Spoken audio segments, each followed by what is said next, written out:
Hey, I'm Weekend Gabe, and you're checking out Weekend at Gabe's, and thanks for checking out this latest episode. While you're here, also follow us on these social medias at Weekend Gabe, at Weekend at Gabe's, and also at The Real Sam Crane. Thanks for checking us out.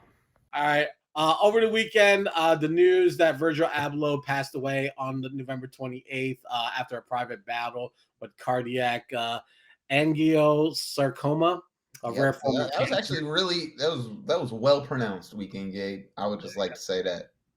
I struggled with that earlier today. So Mm. perfect, kids. But joining us right now from Pitchfork, Dylan Green. He wrote a great reflection piece on Pitchfork. How are you, sir? Thanks for joining us too. I know you've been racing Uh, around tonight, so thank you. Things actually got switched around, so I managed to have some time. Gabe, Sam, how y'all feeling? Thank you for having me. Doing good, man. Thank you for being here, and thank you more so for writing that article.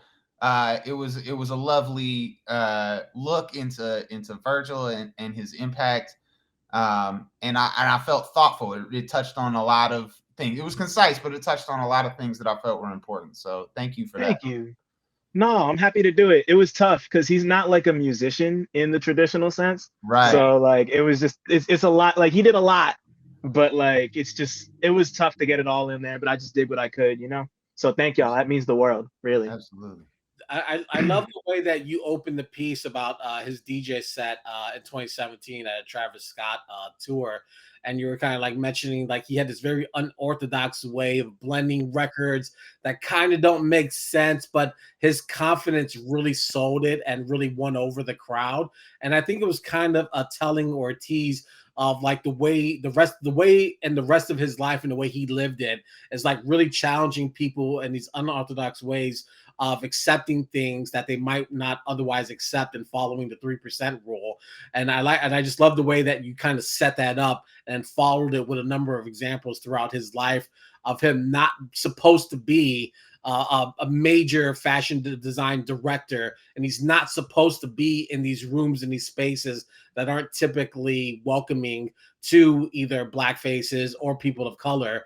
And he was able to, navigate these spaces in these rooms. And we talked about this, Sam and I, about how he was just like a fly on the wall, either when he was with Kanye or when he was with Fendi, and then into Louis Vuitton, and then just taking all these experiences and putting them to work and just creating these magical pieces, either in art, visual, or in the physical and fashion. And I think that your piece really captured that. Thank you so much. Like it's what more can you say about a person who just went around and put quotation marks on clothing and furniture, like it's so like to me it's I Yo, just I'm like so I'm a I'm big so fan glad of you drive. said furniture because I forgot about the IKEA Yeah. collab until right now.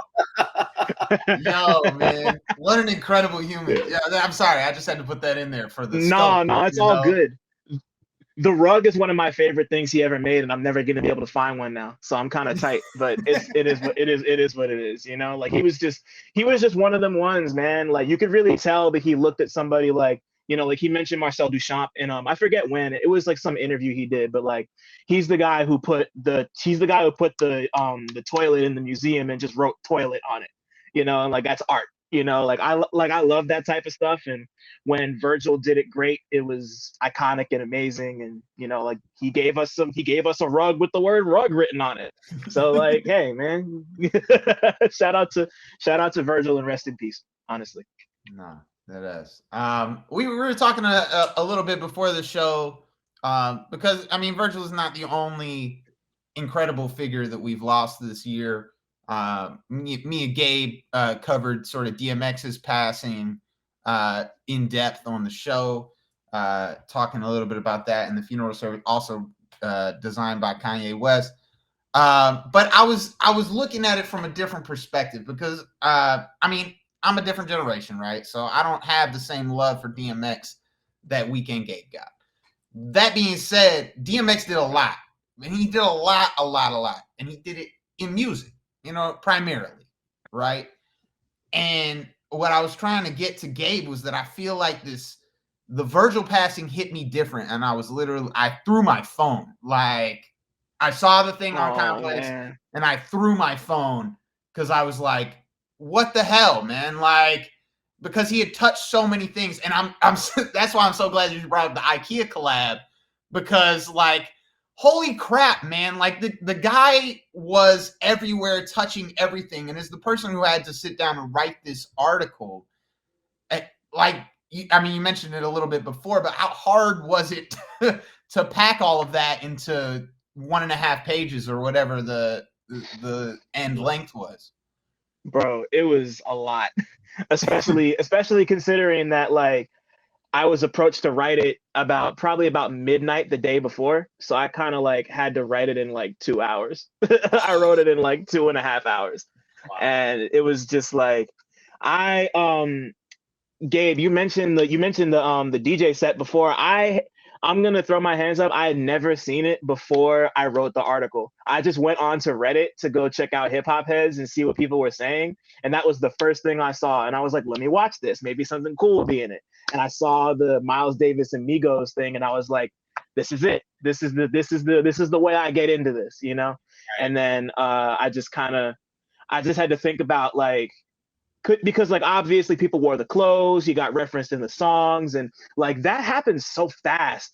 Like when Off-White happened, it just kind of like enveloped all of hip hop so quickly, you know. Like you're getting shout outs from Gibbs and Currency and West Side Gun and people like even younger than them. Like he was just, you know, like Sam, like you said, he touched so many people, and it was just like I had to figure out a way to touch on how he, you know, like his sense of humor and how that kind of permeated everything he did, but also just like the amount of stuff that he did for rap, like between the DJ sets and all the covers that he designed. And I also wrestled with whether or not I wanted to kind of highlight some of the falters that he had right before he passed, because, you know, of course, the Pop Smoke cover and the $50 thing. The whole two Virgils thing, which I feel terrible about, because I really went in on some jokes on Twitter with that.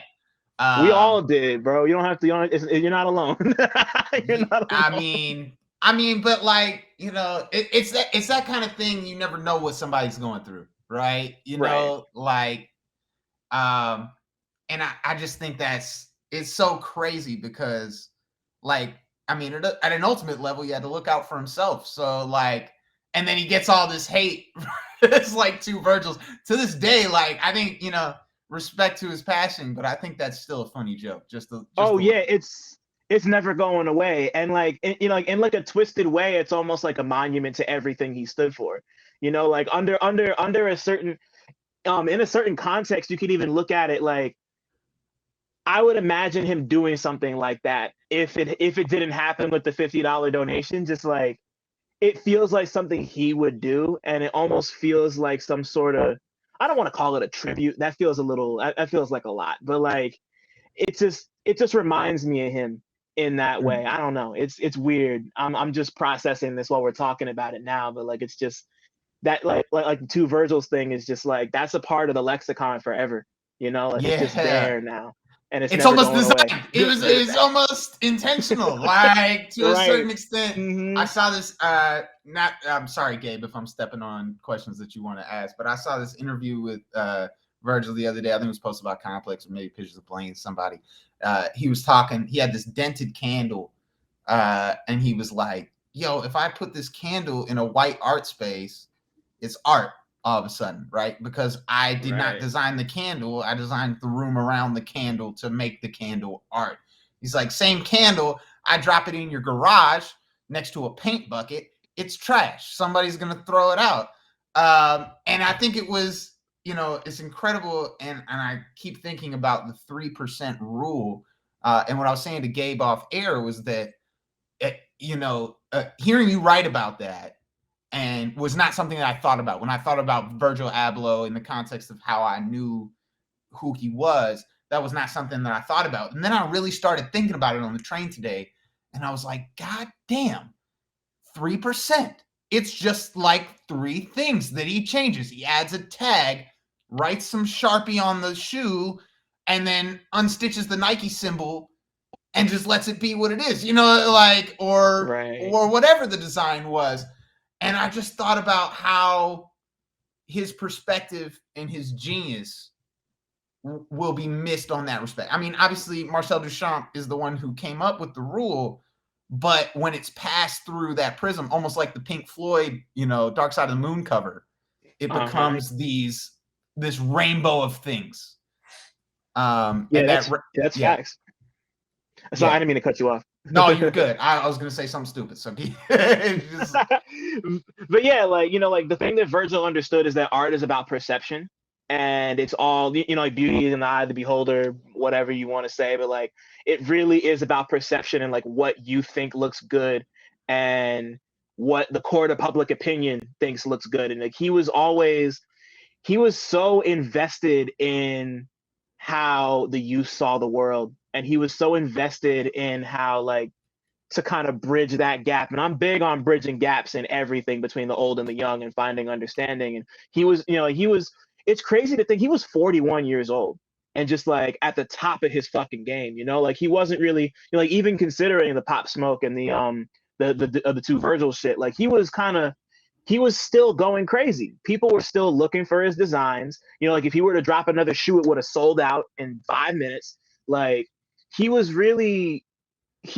just like, he just worked, he put all of himself into that craft. And you could really, I feel like the nucleus of that is him understanding that art is all about perception. And if you can make the shit look good and sell it well enough, it's going to move. He really understood that better than a lot of people. And I think that's going to be one of the things that he really, really kind of lives on after he's gone type shit. No, absolutely. Does his influence begin to open doors in these more prominent fashion design labels like Louis Vuitton for maybe, I won't say non-experienced, but those who didn't study fashion, but who have a lot of skill and look at things a little bit differently, or have a mindset that that alterates fashion in a way that's comfortable, but also challenges the norms. Do you think? Because I mean, this for those who aren't familiar, like he's a kid from Rockford, who then goes to University of Madison, Wisconsin. Not exactly the Ivy League, right? And then it goes to point out, that's not exactly a unique path. A lot of people do that, right. But he did it in his own unique way. So does this open up a path like for the fashion? I'm not sure if you can answer this, but do you think that it could potentially open up a path for more voices and more people of color to get into these rooms and into these decision-making processes? I sure hope so. Honestly, I feel like, like Virgil, like the one thing we got to remember is like the guy died as like the creative director of Louis Vuitton menswear. Like he went from, he did that in his own way, like Sam was saying. And, like I think his legacy is kind of in, it's always going to be interlinked with Kanye's in that way, not just because the two of them did the Fendi internship, but like the two of them just kind of, they had their own vision and they just went at it, and they just like, like regardless of how you feel about the two of them, I have my feelings about Kanye, but like everybody does. He's inarguably like one of the most influential musicians who ever lived, I would say, but like definitely within rap and definitely within like, like our generation of people. And Virgil is there, like he was there for so many of those iconic moments. Like, he helped design the 808s and Heartbreak cover. He designed the Watch the Throne cover. I could list all that all day but that doesn't answer your question, Gabe. So my answer is like, I hope so, because just considering the amount of success that he had, and I'm gonna keep coming back to this. He was putting shoelaces in quotes on shoelaces and shoe on the side of shoes. And he got people to buy that shit. He got people to like it and buy it. Like, it's like, I really, really, really hope this opens the door for, for Black artists and artists of color in every facet, because he just like, he really just did it his own way and proved that you could, like, if you can sell it, you can do it. Like I think that's a really, regardless of how you feel about the art, I think like he just proved that if you can sell it, you can do it. And that's worth its weight in money. I'm glad you brought up the album covers, because that was another thing that me and Gabe were talking about before air, which was that, like, I mean, much like DMX, it's almost the flip side for Gabe because he wasn't really messing with the shoes like that in respect. But like, you know, when you go back and it's like, oh, he did that album cover, and oh, he did that one too, and I had no idea he did the 2 Chainz one, which is one of the more iconic albums, at least of my, I will say, childhood, even though I was in high school. That But cover's like, beautiful, bro. I love that cover so much. That cover is so goddamn hard, man. yeah, I mean, Yeah, for real. it was a different time too. Like, you know, those Right. eras of music. I mean, you know, aside from the fact that the music on those albums was great, these iconic pieces. So for you to go back and put this into an article, how do you even, you know, grab all those things and put them together? Because I feel like as the grief hit me in a different way, because it's almost like dominoes with Virgil, because it's like, you know, even today I forgot about the IKEA thing, and it's like, how the fuck did I forget about the IKEA thing? Like, and there's so many things, and it's like every day it's like, okay, so, you know, when the news immediately hits you, you're like, fuck, no more Off-Whites. They're going to sell out and I'm not going to be able to get the rug that I want, you know, like things like that. But then, you know, as it goes down the line, it's like, oh, we're never going to get, I mean, even though the Pop Smoke one wasn't great, like, we're not going to get another one of these. We're not going to get more furniture that says furniture on the side of it, you know, like, Right. we're not going to get more things from Louis Vuitton that I can afford that I think look cool, you know, like, Yeah. like how do you quantify that, I guess? Oh man, I don't even know, bro. Like, I mean, like, you know, like you, I also kind of like I remember when I first saw the Based on a True Story cover. Like, I was in college when that came out. I was either a junior or a senior. I forget what year it came out, but like, you know, like this was all stuff that I kind of lived with and experienced, and I kind of took it for granted at the time. But you know, you just kind of think back, like, you know, you get I feel like rap fans in particular are really, we have a really unique relationship with time and with like revisiting things when people die, because I feel like I forget who wrote this. It might have been I can't remember who wrote this, but somebody mentioned that just like whenever like a rapper dies, like everybody starts combing their music and looking for the writing on the wall. You know, like especially when it comes to, well, like Virgil died under different circumstances than somebody like, say, Mac Miller, but like people just keep on, they look through the work and they just kind of try to contextualize it in any way they can to see if they can get some sort of look into whatever their psyche might be. It's really interesting.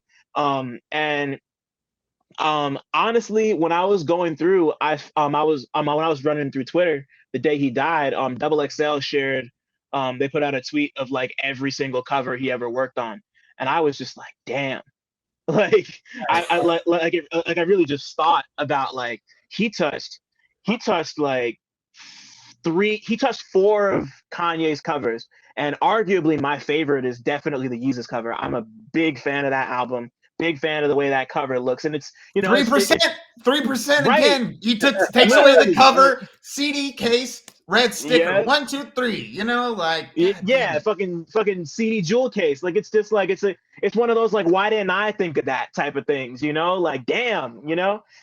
So it's just like, I don't really like. It's hard to quantify a thing like that because it's just so. It just really comes down to like just having the idea, you know, like he just like had the idea and executed it. You know, he's in a bigger position than somebody who might have just like thought of that idea and threw the album up on Bandcamp or something. But like the fact that he did it on that scale and was like, here you go, this is your album cover, this is the art, you know, like I really just had to sit with that for a short amount of time and just be like, how do I show that zeal in everything he did? And I just, you know, just dig myself into some research and just kind of pull from my own memories and just make it happen. You know, like I don't like, it just kind of came together in a really quick and like, I don't know, like it just kind of flooded into my brain because I really started to like think about what he meant and how I felt about him and like what the work he did on covers, what the work he did in fashion, what the work he did just like putting on for people.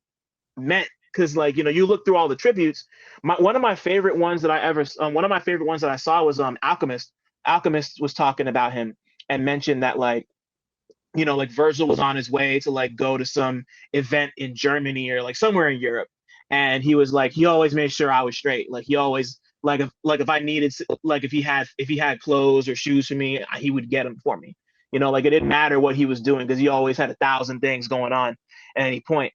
And to see Tyler, the creator, talk about him just like worshiping the youth and just like looking to their drive to like fuel his own.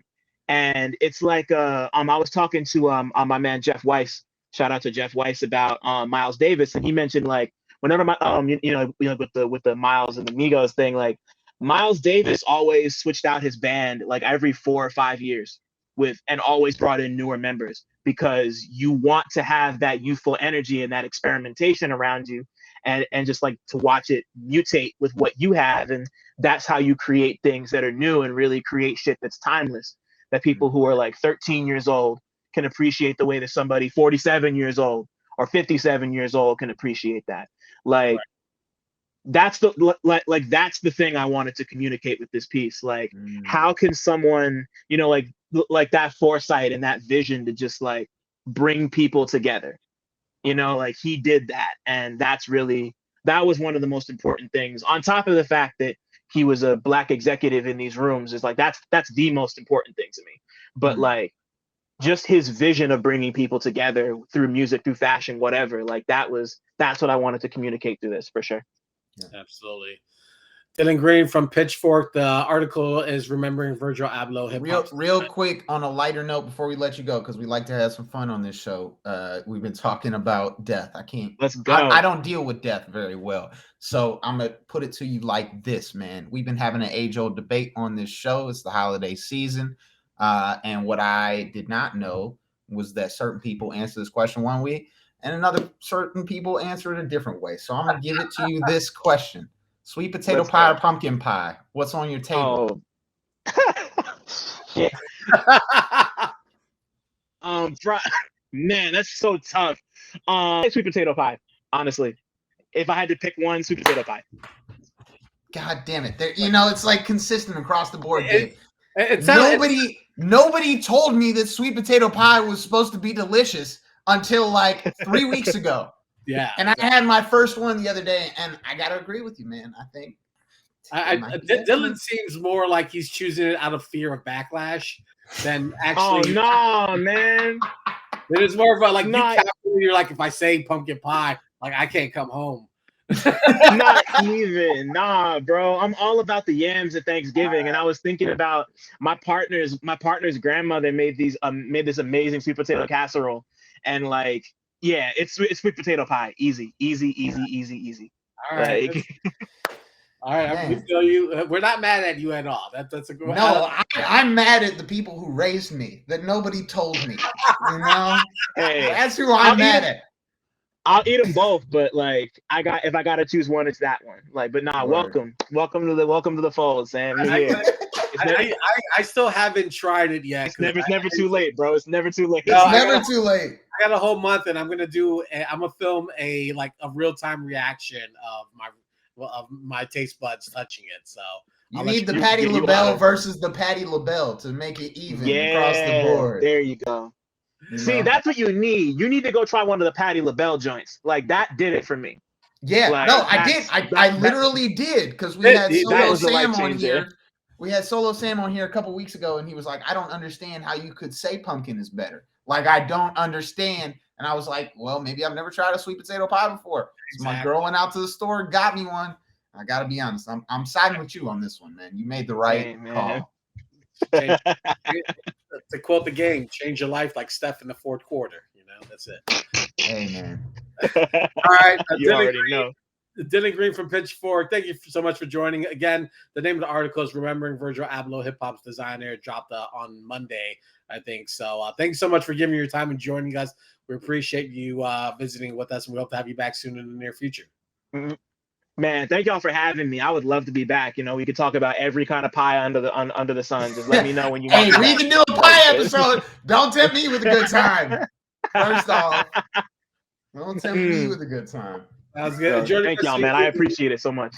All right, you too. Dylan tonight, fantastic guest tonight, Dr. Quinn.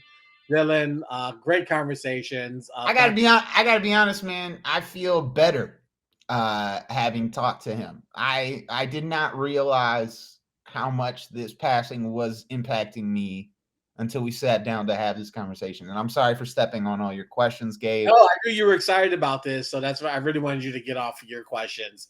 But I really enjoyed just sort of like diving, because I just didn't know, and it's good to hear that even though you're familiar with Virgil's work, but how much surprise you were in the things that he was involved with that you weren't really aware of. And I think that was like the real jewel in tonight, is learning about a lot of these things and things that we probably still don't know about that. I would like to say to everybody out there, this interview is incomplete. Like, there are so much more that we could talk about.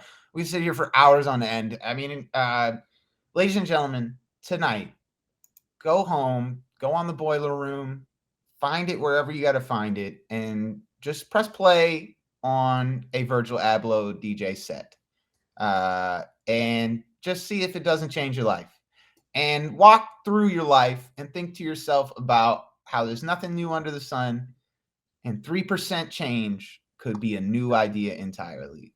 That's it. Just minimalist.